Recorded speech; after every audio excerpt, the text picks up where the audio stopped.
મારી હોય તેવી ઘટના સામે આવી છે। શહેરના સારોલી વિસ્તારમાં એક પ્રૌઢ ભારતીય હેવાને માત્ર 3 વર્ષની માસૂમ બાળકીને પોતાની હવસનો શિકાર બનાવી હતી।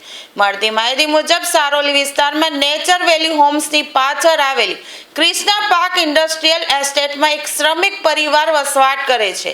ગત રોજ બપોરના સમયે આ પરિવાર નીચે ખાતામાં કામમાં વ્યસ્ત હતો। આ દરમિયાન 3 વર્ષની માસૂમ બાળકી ઉપરના રૂમમાં એકલી હતી। બાળકીની માતા તેના પતિને નીચે ખાતામાં બોલાવવા માટે ગઈ હતી। બસ આ થોડી મિનિટોની એકલતાનો લાભ ઉઠાવી પાડોશમાં જ રહેતા નરાધમે માસૂમ પર નજર બગાડી હતી।